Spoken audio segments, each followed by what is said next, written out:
Each of us has our own unique background and story of how we became a part of Chiefs Kingdom. Our reach is far and wide, with fans all over the world cheering on our Kansas City Chiefs. Everyone donning the red and gold has figuratively signed that mutual agreement and come together for one common purpose. For 76,000 of us at a time, to descend upon Arrowhead, man our stations, let out our loudest battle cry to the tune of 142.2 decibels, and make that stadium rock until our opponents beg for mercy. We are unrelenting in our pride for this city, these players, and this team. This is the show for the Allies, Arrowhead Allies.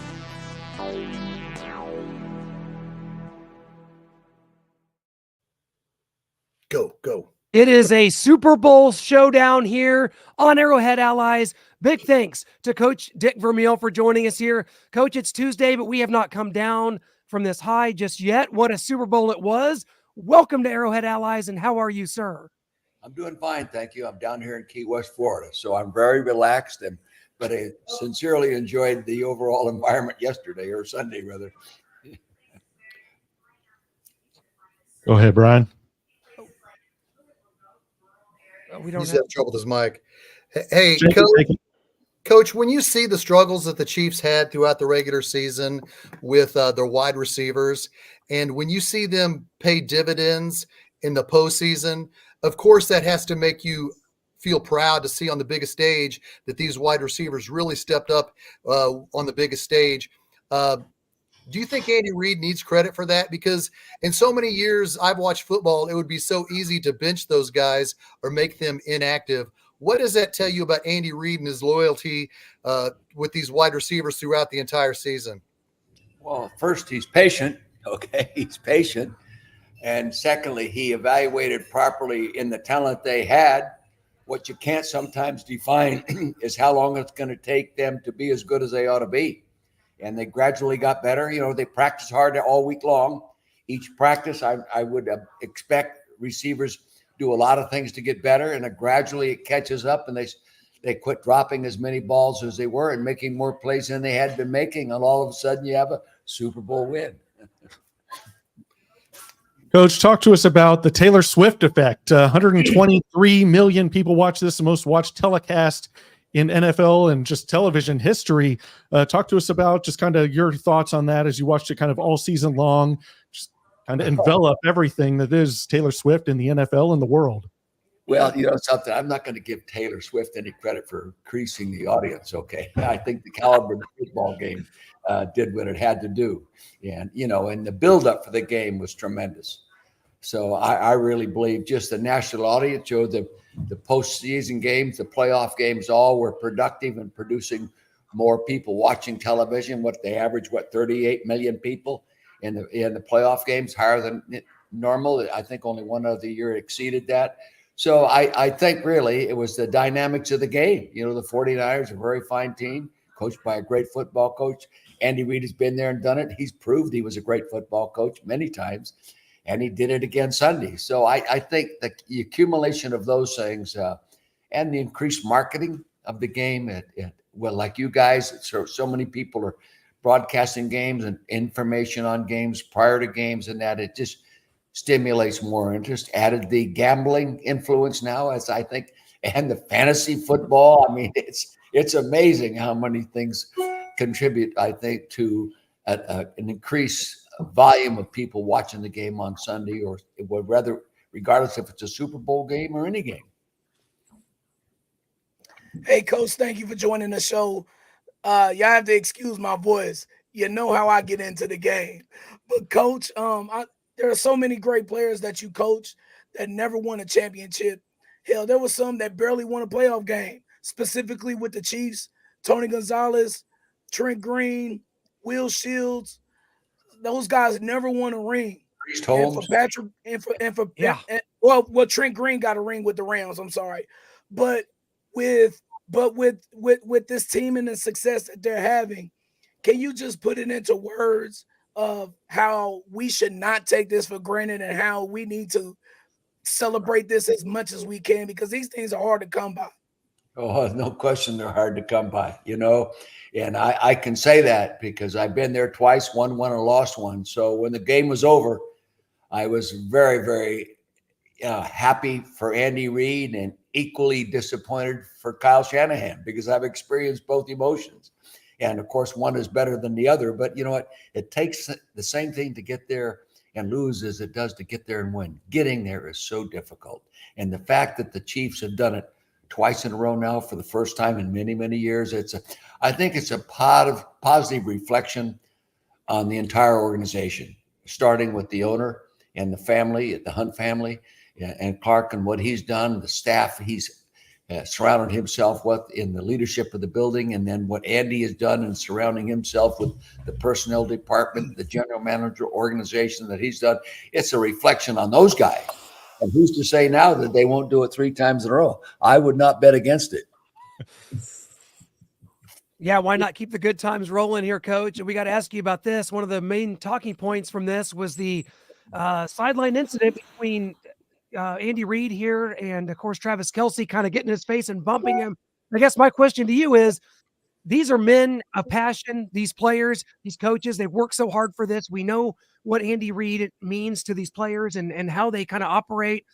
If Tony Gonzalez had done this to you, how would you have handled that? Well, no one's on the sideline as a head football coach that hasn't experienced similar things, okay? So that's not a unique experience. Most people don't realize how intense the environment is on the sideline. I've had it happen to me a few times. I've had it happen to me in the practice field, okay? So I know what it's like, and I think Andy and both Kelce has diffused it properly because they were honest with it. It shocks you because you don't expect to see that, so it's something different. I was pleased that CBS and Tony Romo and Jim Nantz didn't make a big deal of it because some people, the game is so poor, they highlight other things. The game was too good to highlight that. That's one of those things, and I think Andy has diffused it properly.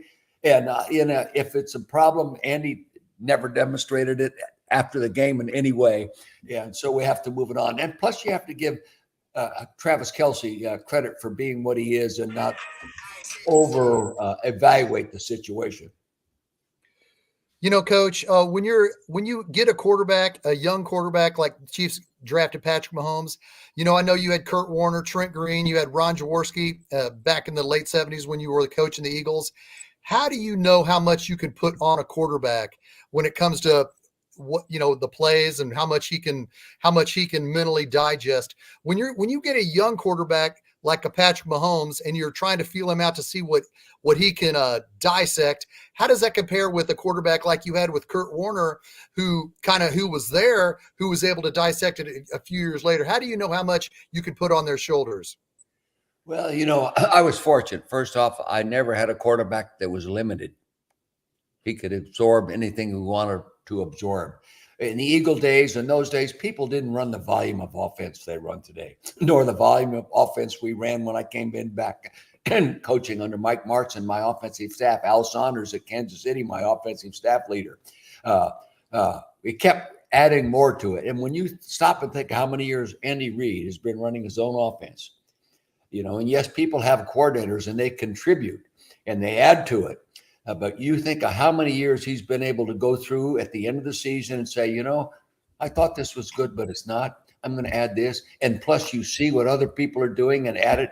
Then you get different players and you evaluate their talents and what they may be able to do. And then you get a Patrick Mahomes that has no limitation. Then the offensive value really balloons. And, I said going into the game, I wouldn't be surprised if the Niners beat them because statistically through 17 games, their stats were better. But, you only have to be best team game day. Remember that, guys. That's the only time it's important. And unlike the NBA where you get the best of 7, this is best of 1. And you can always bet on Andy being able to have his team totally prepared. And you can always bet on him. You were talking about receivers. Those guys are going to get better. That defense is going to get better under the leadership of Andy and, of course, Coach Spagnuolo. All of a sudden they blossom, but it's a combination of the draft, the coaching, and the kind of player that they bring in. And it's a positive reflection on the total program. Coach, you have a lot of long-standing relationships that are on the Chiefs right now, whether it be Andy Reid, Clark Hunt, head equipment manager Alan Wright, who's been there back since the Marty days, still there going strong. So when that final touchdown was thrown and McCole Hardman catches it and you realize the Chiefs have just won their third Super Bowl in 5 years, back-to-back, what kind of emotions and feelings did you have for some of those people that I mentioned? Well, you know, it's deep. It's sincere. And there's a great deal of appreciation for the opportunity they gave me in 5 years there. And for Carl Peterson, who brought me there, and Clark Hunt, who allowed me to be his head coach for 5 years. There's a slight disappointment 2 weeks before, when I was never in a position to present Lamar Hunt with a Lamar Hunt trophy. Mm-hmm. As good as our offense was over those 5-year period, we could never put a total team together good enough to present Lamar Hunt the trophy. And because he was such a quality guy that I will always sort of hold that against myself as one thing I never got done properly within my responsibilities. And I think most of you guys know the Hunt family and the whole organization. You probably would have the same feelings that I have about it. But I'll tell you this, when I saw him get the 2 weeks ago when they got the Lamar Hunt trophy, I was very, very excited, very excited. Then you go 2 weeks later and they get the Super Bowl trophy again. When Clark spoke on the podium after the game, when he talked about his dad and that stuff, you know, it's so real to me. It's so real to Carol because we really are grateful for the 5 years that they gave us to be chief leadership team or part of it. Yeah. And we saw Carol back there a little bit ago. So tell her we say hi. We saw her in the background. She's moving around. Great. Yeah, she's moving around. Coach, we also we knew Marty and spent a day out with him when we made our film for him when he was going through his battle with Alzheimer's, and that was his big regret too, that he mentioned not being able to bring that Lamar Hunt trophy to Lamar. So you guys kind of share in that because that was his big regret too. 2 years ago, I went in the Hall of Fame, NFL Pro Football Hall of Fame, rather, and I'll feel a lot better about my position in that hall when Marty Schottenheimer goes in, because he really deserves it. He really deserves it. He has the label of never won the big playoff games and that kind of stuff. They would never have been in those positions if it hadn't been for Marty Schottenheimer. You know, people never evaluate it that way. So I'm going to feel better about it when he gets in. And I campaign for he and Tom Coughlin and Shanahan and these kind of guys. They're quality coaches. And Andy Reid will walk in backwards. I mean, he'll just turn, he can spin and walk in circles. He's done it. There's no way they can ever debate whether he belongs in there. And he won't have to wait long. And I'm going to save him a seat, believe me. He will take great pride next to him.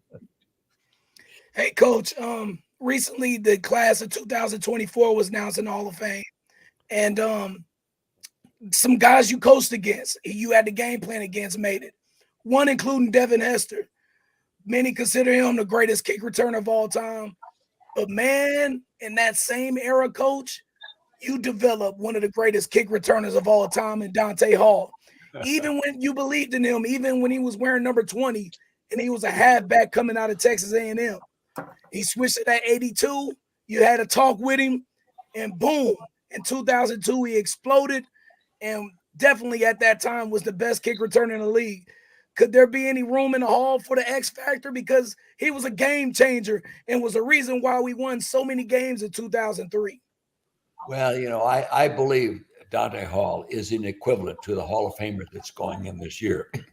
He didn't make many opportunities. He retired. As I tease him, I see Dante. Okay, I see Dante. So I know, and I tease him about retiring prematurely. And plus, sometimes the environment you're in is not conducive to producing or allowing the opportunities for the great kick returner to be good. He really is. And I think he sort of felt that after we left him. You know, Frank Gans Jr. did a beautiful job with his special teams. And we as an organization put a lot of emphasis on it.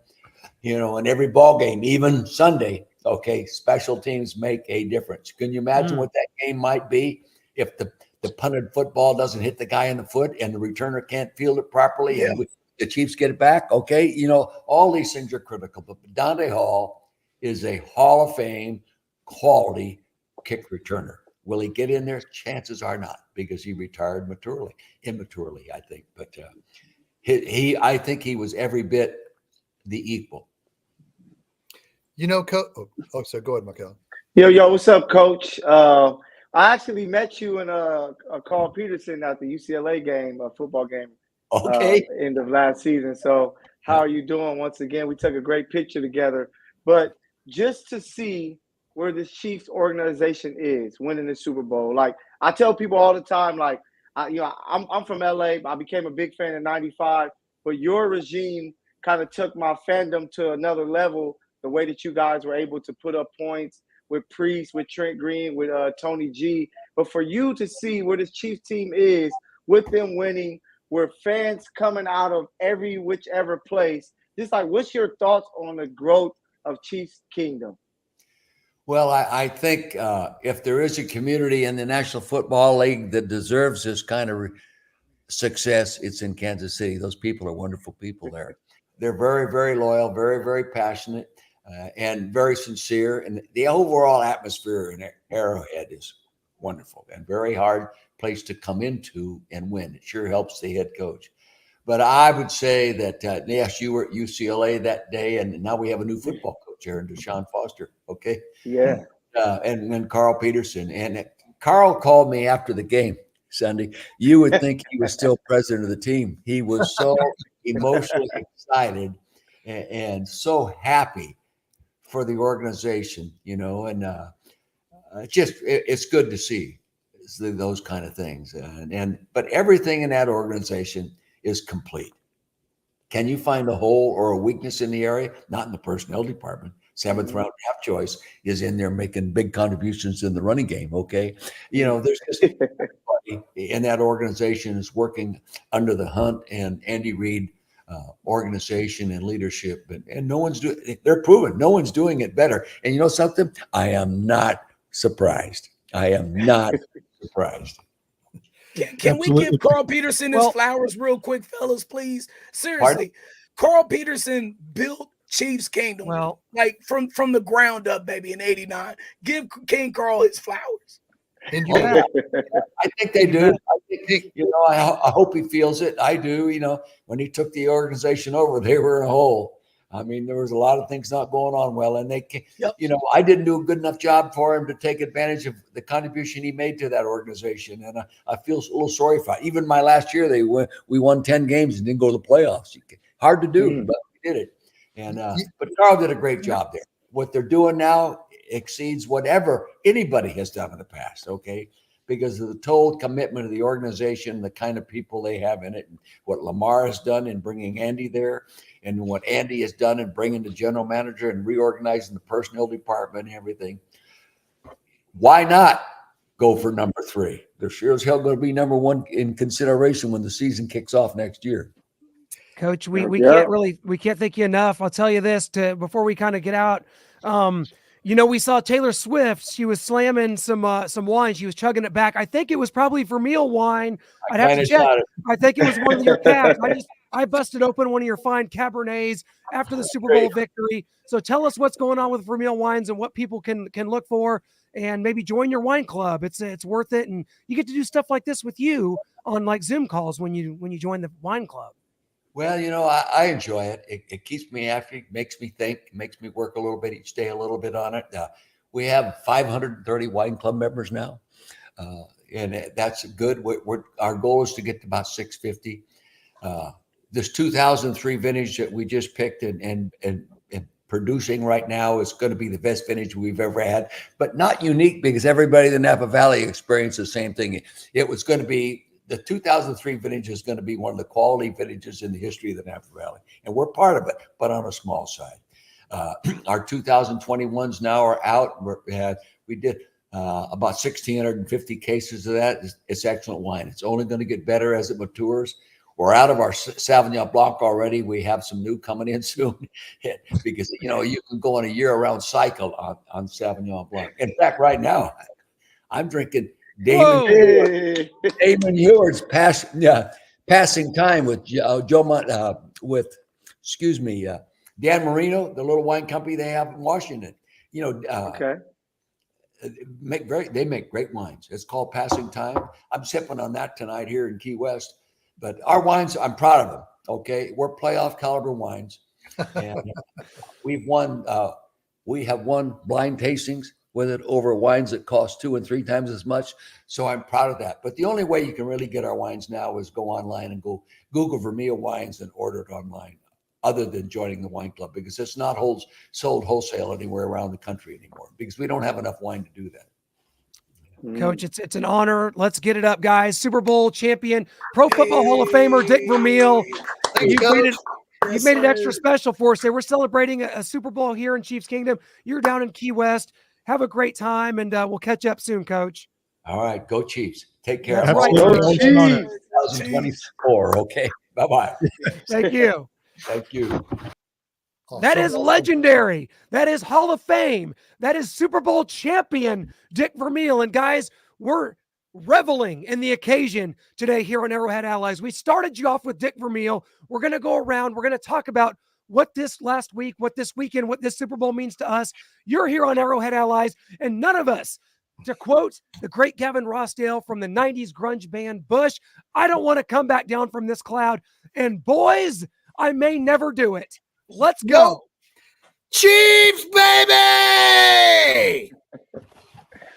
Champions, you kidding me? I'm on cloud freaking 9, buddy. I barely slept because I've been so happy. It's hard to sleep when you got a big smile on your face. It's hard to sleep when you're freaking on cloud 9. It's hard to sleep when you're feeling good. What do you think, Michael? How you sleeping out there in LA, buddy? Man, I just finished up partying. That's why I came in a little late. Chiefs LA, we still having a good time because I'm surrounded by so many Niner fans, Raider fans, Cowboy fans, Ram, Chargers. They hate me. I showed up to a Clipper game yesterday that I had to cover. I had my 15 Patrick Mahomes jersey on. I got booze. I got all of this, but it's all out of respect because we have the best team, not only in football, the best team in all of sports right now, and nobody can take that away from us. We got 15, we got 87, we got Andy Reid, we got an incredible defense. We're going to continue to celebrate because for me, this was the sweetest one by far. Like this was the one that everybody said there's no way they can do it. They don't have a number one receiver. Mahomes isn't the same. They can't win on the road. We won 2 games on the road. This Niner team is the favorite going in. We go in there and we take care of business. This was the sweetest Super Bowl as a Kansas City Chiefs fan, and I'm going to be celebrating this thing all summer, all spring, all day long, baby. Yeah, Michael, well said. And Brian, I know your lack of voice speaks for itself, but if you could just put into some words, if you can drum any up about what this means to you. You were out there with us in Las Vegas. Michael, we were with you as well. Brian, you got back early just in time to get involved with the festivities. So how you feeling, man? What does this mean to you today, buddy? I'm just saying, man, I'm like Nick Wright, the great Nick Wright. Never a doubt. I told y'all throughout the whole season, believe, stay the course. Don't let them, don't give up on the guys. And now I can sit here and say, without a shadow of a doubt, this is factual. You can't back out of this. The Chiefs don't win Super Bowl 58 without McCole Hardman. Miko! I disagree. Yes, no. I don't want to hear it. I'll say it. Here's the thing. I'll say it all day long. Here's the thing. No. You can't say anything. He's a 3-time Super Bowl champion. You can't say anything. Here's the thing. I'll say it all day long. Clint, my beef with you and Clint with this whole McCole Hardman thing is that you all act Why like are we he's going totally. there? Hold on. You all act like he's totally useless. We're having a good time, Brian. You all act, no. I was waiting on this. You don't have the voice for it. We're gonna have to. You don't have the voice for this. Sorry. Yes, I do. I got plenty. No, it's gone. You two said you act like you act like he's useless, like he has no skills, like he's nothing. Yeah, there is a way to use this man in this offense, and damn it, they used him perfectly. They used his speed the way it needed to be. Patrick rolling to the left and throwing to the right, F it. McColl's down there somewhere, and damn it, he tracked the ball and said came no one down ever. with it. Yeah, Come on, man. And then we fumbled the ball. It led to 0 points. It led to 0 points. That wasn't McColl. That's not his fault. That's not his fault. Come on, he did his job. It led to nothing. It led to you're talking about a random catch in a game that led to nothing. The final play led to some points. Was that? You mean like Sky Moore and Kadarius Toney schemed wide open on corn dog? No, you cannot take that away from him. And I want to see you two. Matter of fact, Clint, happy birthday. Since you're the older one, you get the number 17 McCole Hardman jersey. And Noah, since you've been an a-hole this year about McCole, you get the number 12 Hardman Jr., not Hardman. You got to get Hardman Jr. jersey because you're the junior today because McCole Hardman's son, both of you, in Super Bowl 58. That's why we won the damn game. Not what I had in mind for today. And this is a new low, I believe, for Arrowhead Allies. I got to be honest, that's a new low. It is, yeah. Talking about McCole with Terry Rice out here. Terrible. Is he going to be on this roster next season? The guy's a bum. The Jets gave him away for a 6th-round pick. The Chiefs didn't want to sign him this offseason. Caught a wide open, perfectly schemed pass from Andy Reid. Where's Sky Moore for 2 years? Andy Reid schemed him wide open in Super Bowl 57, just like he did to Kadarius Toney. All three of them may be out of the league this offseason. All three. Whoop-de-doo. Andy Reid, thank you for scheming this wide open in the Super Bowl. You two are the same two who picked against the Chiefs, against the Bills, and the Ravens. We both picked them. We picked them to beat the Ravens. Thank you very much, Brian. Is there a lost and found near you because you've lost it? And this is a low moment for the show. This is an absolute low moment for this show. I cannot believe it's happening. I cannot believe this is going on right now. And I really don't know where to go from here. Like I feel like Mark Madden at Bash at the Beach 2000 when Hulk Hogan and Vince Russo started shoot fighting each other in the middle of the ring. What the hell is this?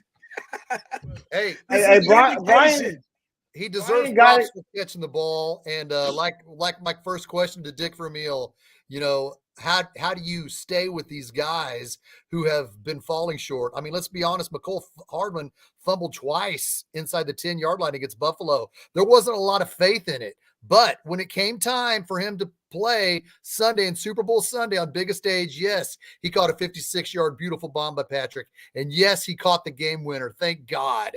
So we're going to give him that. Of course, we'll reevaluate. Let's reevaluate the entire roster on the Free Agent Freakout Frenzy show next month. Let's celebrate this. I was trying to, and then Brian brought up McCole, and so we had to go there. But because we have to give him flowers. Like the man made a big time catch, which changed the way that the Niners had to play defense because they were like, hey, this guy can take the top off the defense. And if you looked at the tape last year when they played the Niners, McCole had 3 touchdown scores against them in the red zone. It was right for him to finish the game out the way that they did. He could have dropped the ball. He could have stumbled and failed, and we would have been complaining. But he made the catch. Well, the fact that that's our expectation says something. He made a wide open catch, guys.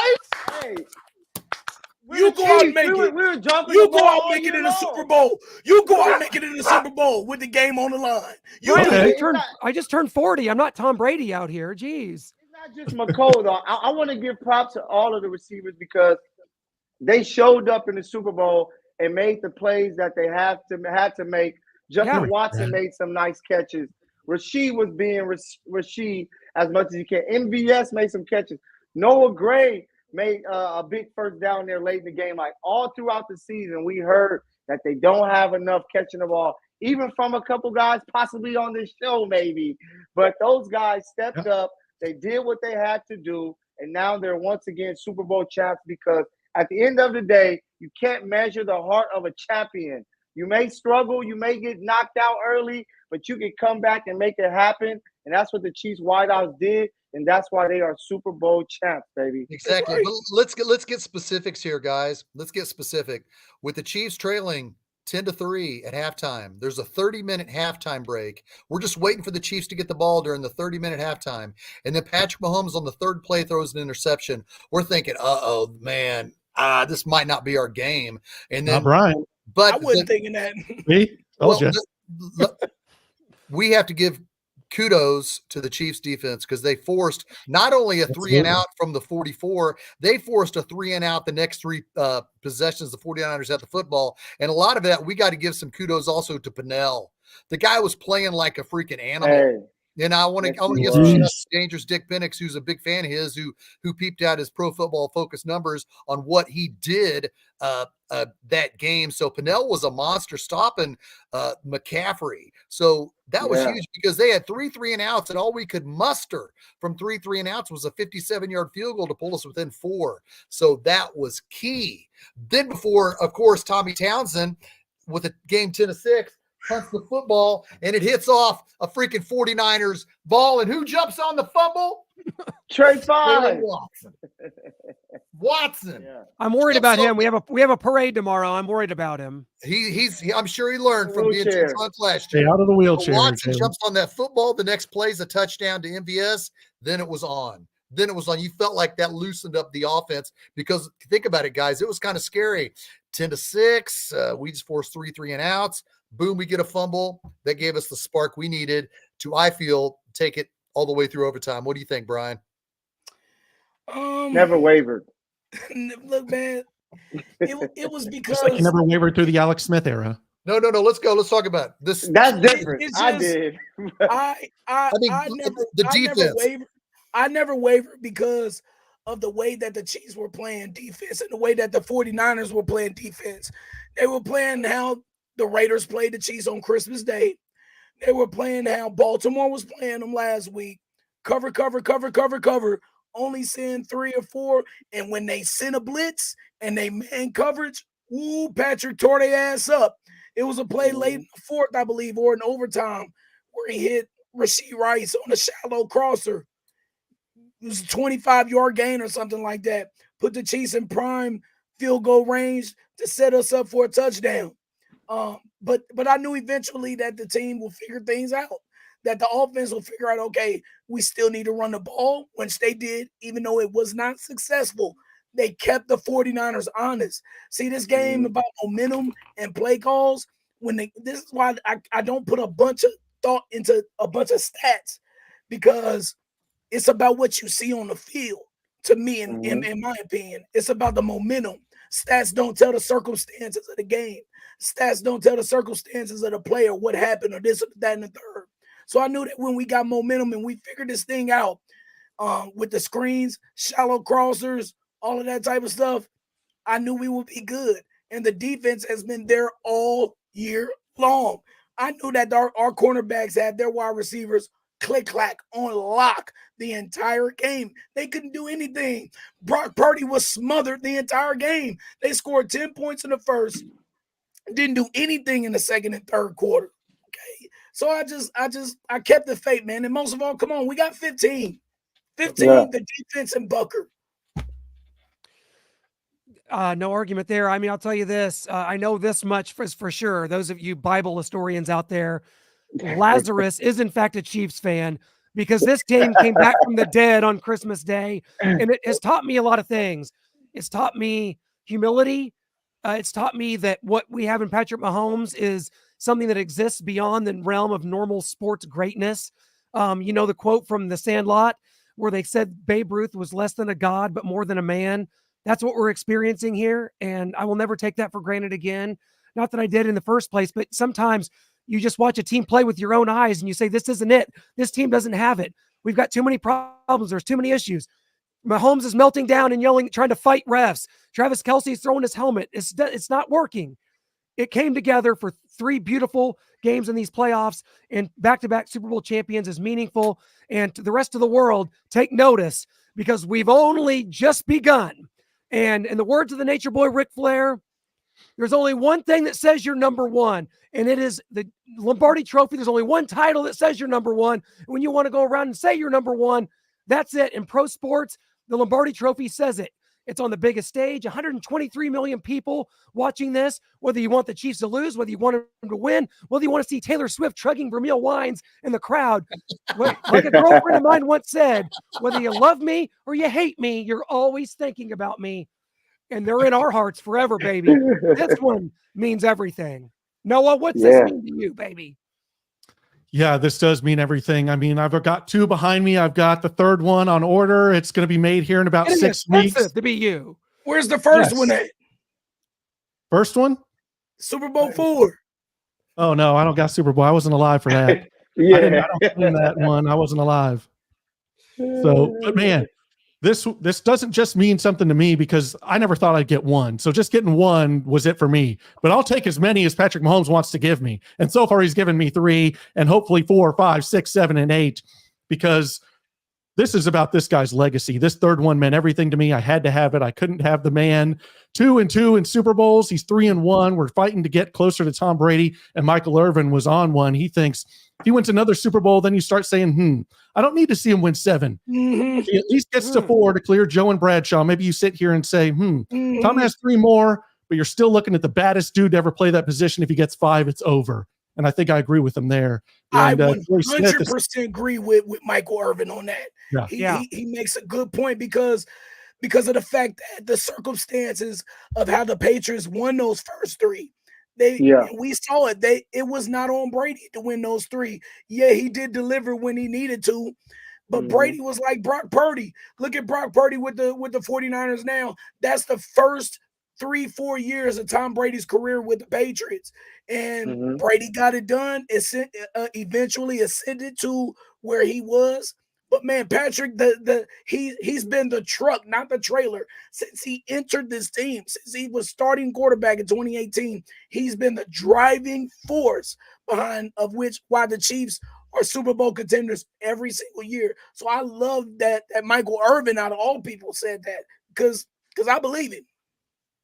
And of course, Skip Bayless and Richard Sherman were coming back saying, he's got to get 8 because it's about that. I'm like, well, then Michael Jordan needs 12 rings to beat Bill Russell if we're just counting rings. And that's but I'm happy that you mentioned Michael Jordan, Noah, because it's kind of how, Michael Jordan, like when you look at his career, like you can look at a guy, like you can't deny the eye test means something. And when you see Patrick Mahomes, he has everything. Like somebody said it best. He's out there in the Super Bowl looking like Vince Young in the Rose Bowl against USC. And we never thought we would see a player like that can make the type of plays that Pat is doing. And just to show the correlation for me to LA, it's kind of like seeing Kobe Bryant, rise in the NBA. It was like this guy looks like MJ. He looks like the GOAT. And maybe he has a chance to pass him. And that's what Pat has. He has that ability to when you watch him play, like you become enamored. Even if you want to hate the Chiefs, if you're a Raider fan, Broncos fan, Charger fan, like you see this guy, you have to respect his hustle, his grind about it, and how he's doing it, looking so great at the way he's doing that. You have to give him nothing but respect because he's winning, he's putting up numbers. And as much as I'm a guy that loves Brady and I respect everything he did, Brady wasn't playing in an era of quarterbacks like there is now, where there's so many talented guys, especially in the AFC alone, to where if any of those guys win the Super Bowl, you're like, they have that ability. And for Pat to keep these guys out of the Super Bowl and to be winning, it just lets you know how special that guy truly, truly is. Specifically to the Super Bowl, guys, what was your play of the game? I'm going to go with mine right here. I know there's a lot of things we could talk about. I know we've already talked about the McColl game winner. We don't need to rehash that. But my specific play of the game, I know some people might say, what about when Chris Jones flew by the 49ers right guard? That's a good point. I'm going to go with 2 minutes left in the game, or at the 2-minute warning. The 49ers face 3rd and 4 at the Chiefs' 34-yard line. The Chiefs only have 2 timeouts.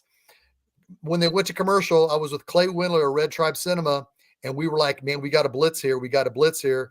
And when the Chiefs came to the defensive line of scrimmage and they showed no blitz.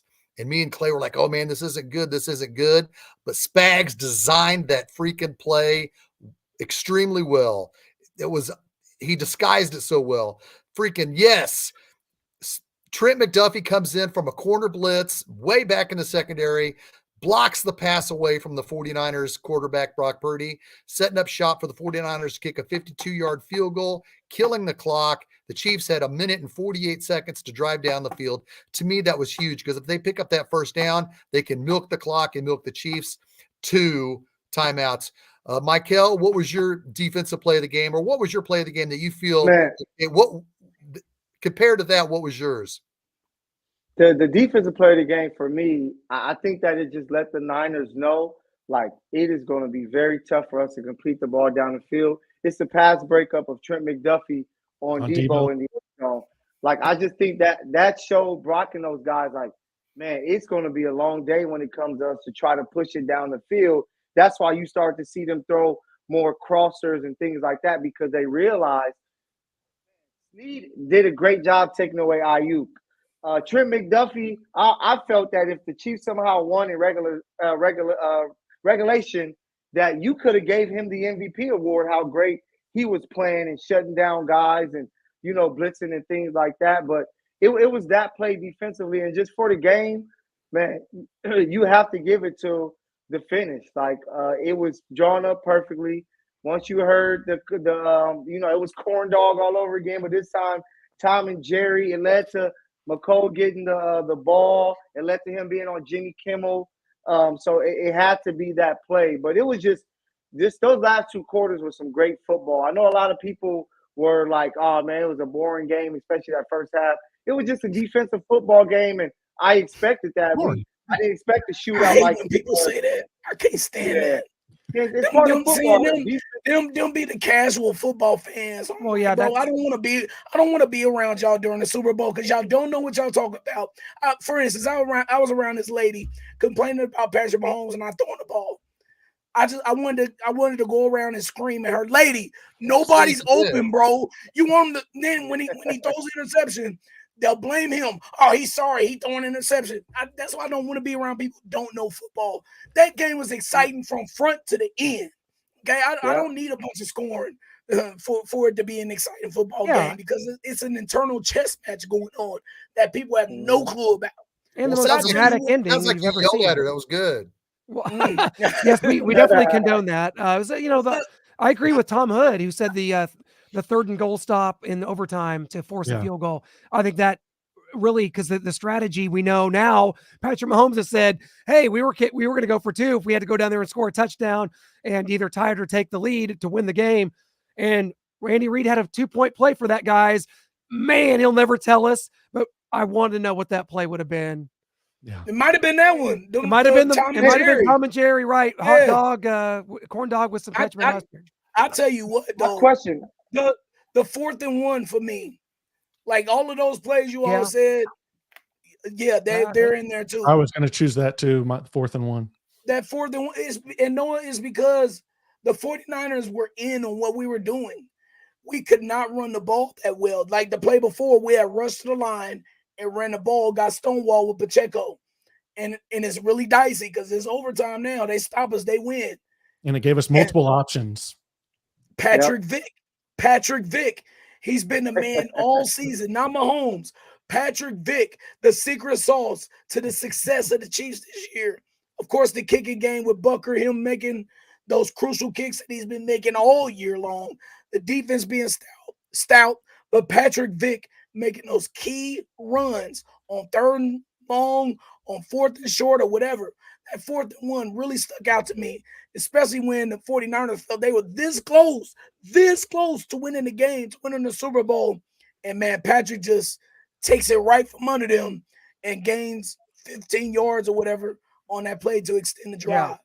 Yeah, it's that 4th and 1 for me too. I mean, you saw the fake to McKinnon, and Nick Bosa goes like 10 yards down the line chasing McKinnon when Mahomes is like, I don't know where you're going, but I'm glad you're going there. Yeah, and they were killing him the whole game with that too. Yeah, and it was a called run for Mahomes, of course, but if for some reason something happened, Kelsey was out there to make a block, open things up, but if for some reason that guy gets around, Mahomes can just flip that up to Kelsey, and then Kelsey will get it. So I like that there was a little bit of multiple things because they're so much on the same wavelength that if for some reason the run wasn't open, Kelsey would have been there to do something. I thought it was a beautifully called 4th and 1, the best one short conversion play we've seen probably ever from Andy Reid. It was just a thing of beauty and at the perfect time. And he deserves a lot of credit for this, for the play calling, for what the team had to overcome offensively in the second half just to get back on track, just to try to get something going. And yes, McCole Hardman definitely helped with that, with his 56-yard reception in the first half. I give props to McCole. I'm glad. It may not seem like it. I don't cheer for any player on the Chiefs to fail. Never have and never will. Maybe Sammy Parker back in the early 2000s. He was a joke. But this is a coronation. We're all a part of it. This show has been going on for 2 years now, guys.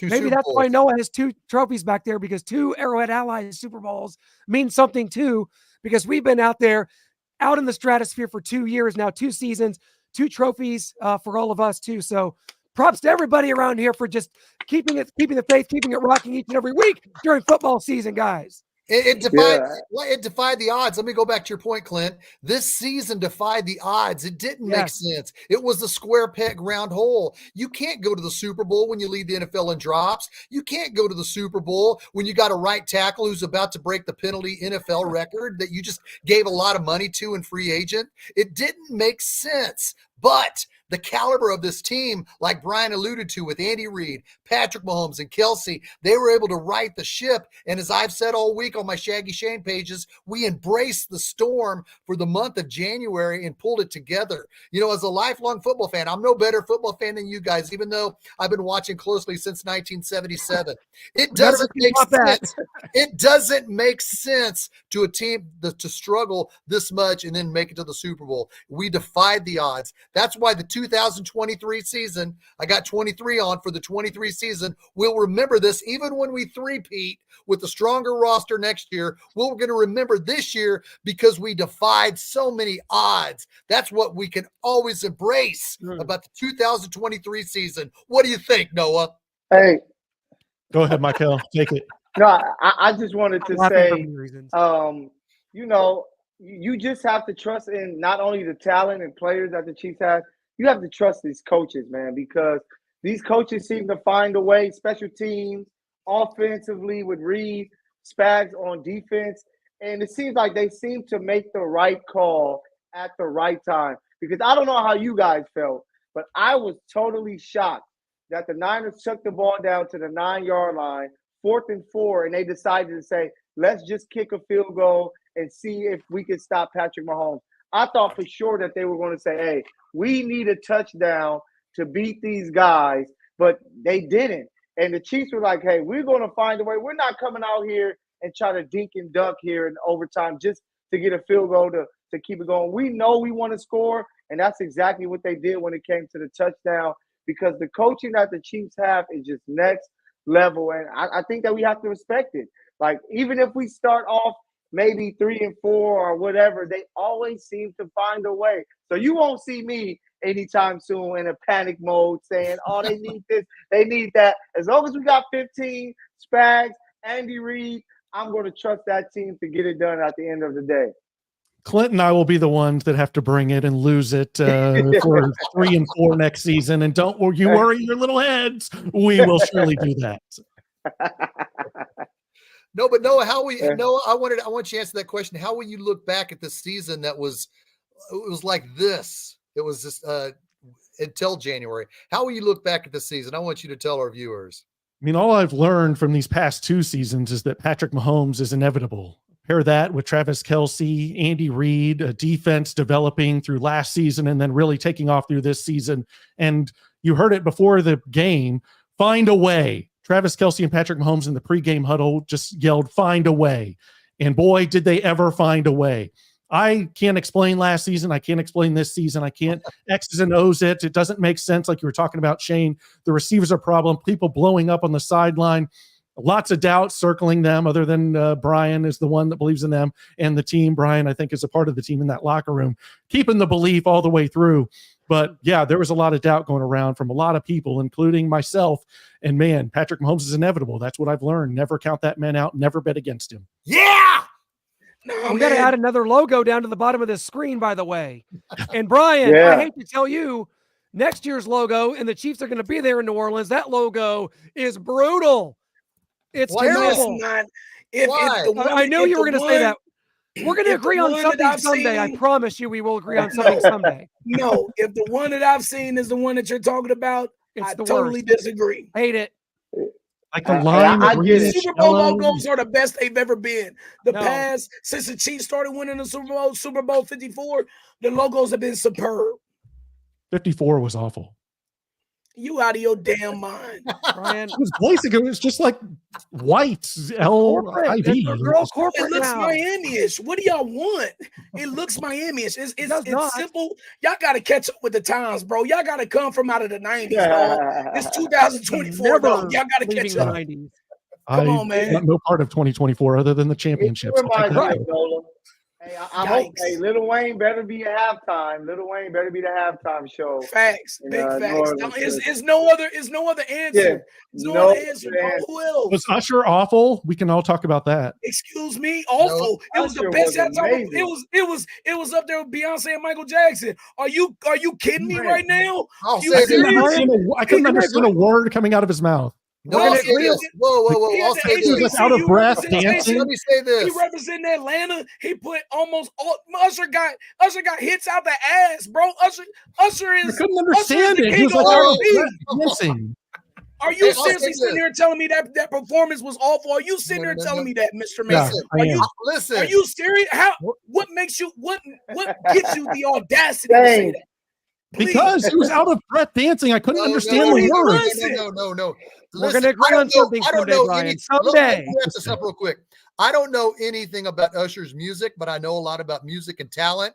And he came out there and he sang well, and he was on roller skates. He didn't pantomime. There was no lip syncing. Usher came out. He was pop locking on the Super Bowl logo on the grass. What more do you want? He had skates on. Yeah, and he didn't pantomime. He was really singing. There was no lip syncing. He came out and probably should have gone to the lip syncing because I couldn't hear. No. You're in the minority. There you go, being stuck in the 90s. There you go, being stuck in the 90s again, Noah, because you used to Metallica doing a halftime performance. You used to the Who or the Eagles, a snooze fest during the halftime.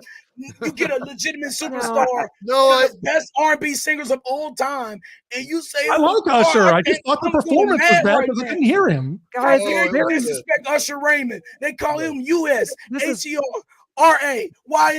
Are you serious? This was going to be one of my favorite Arrowhead Allies shows of the years. It's one of my least favorite so far. He's just egging you on. This is rough. He's been rough for me, to be honest, guys. I can't believe this, bro. I can't believe y'all telling me. I can't believe y'all sit here and watch that and said that was terrible. I didn't say that. I said it was. I'm talking about Noah and Clint. We're just gonna have to sign off or something. I am not having fun at all. I just gotta be honest. I wanted to have fun and I'm not. And I'm mad at all of you. Come on, Clint. Me earlier, guys. You guys were all together in Vegas. You got to tell me how it all went. Barry Manilow could play every halftime from now until oblivion. And as long as the Chiefs are in them, I don't care about Super Bowl halftimes. I don't watch them. I have to go somewhere and decompress. And the weekend in 2020. Oh my God, man, what's up? Noah and I had to sit through the weekend 3 years ago, and we're still traumatized. Please give us some grace here. Y'all tripping. Hey, shout out to Joe Montana. I was able to meet Montana, which was pretty cool. That is but cool. he was picking the Niners the whole time, and I wanted him to sign my Chiefs hoodie. He wouldn't do it. He only signed Niners stuff. But are you serious? Are you serious? Great Joe. Oh man, he won 4 bowls with the Niners, dog. Yeah, I get it. He won 4 bowls with the Niners. That's the Niners quarterback. We got Mahomes, baby. We got the better M. Man, he knows better than that. We got Harvey Williams, who loves the Chiefs and Raiders, and Joe Montana wouldn't sign any Chiefs gear. Come on, Joe. It made sense, but I know that he has some great things to say about Mahomes. He had the Niners, but Patrick is special. McDuffie is special. Yeah, I just walked away with, Leo is special. I just walked away like, man, the Chiefs really. Hey, we haven't done it yet, but we got to give a lot of love to Brett Veach, man. Without a doubt. That whole team. And like I said earlier with Pinnell, picking up Pinnell. I mean, in the middle of the season, they kept him on freaking the practice squad until Derek Nottie got hurt. I mean, Mike Edwards, Drew Tranquil. There's so many players on this team that freaking have came out and stepped in. Brett Veach is freaking the man. We can criticize him for missing on some wide receivers, and he's missed on a few. But for the most part, mention John Dorsey. I'll be the bad guy, John Dorsey. The core of this team is because of Brett Veach. And Noah, when you asked Brett Veach that question at the combine, he gave you a long, thorough answer. He wasn't disrespectful to you. He gave you a professional answer. And I expect you next month at the combine to ask him another question and to see what answer he gives you and see if he gives you that professional answer. I got a question for you guys because I know my answer. If I had a vote, it'd happen. We haven't had any coordinator ever make it to the Hall of Fame. Spags retires. Should Spags be in the Hall of Fame? Strange you asked that, Michael. Making a case. Crazy. No coordinator has ever been in. Why not? Where is this in the annals of history? Where are your, there's so many legends out here. 4 Super Bowls, 2 different teams.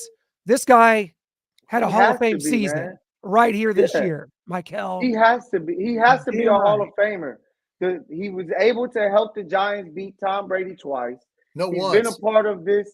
Once. My fault. One time. Okay. And then to be able to win 3 times with the Chiefs, it's like Spags is a Hall of Fame guy. Like, he has taken his defense from Bob Sutton. Y'all remember the Bob Sutton days? I felt like I could get 10 guys and go and score 30 points against them. And now we have a defense that everybody fears.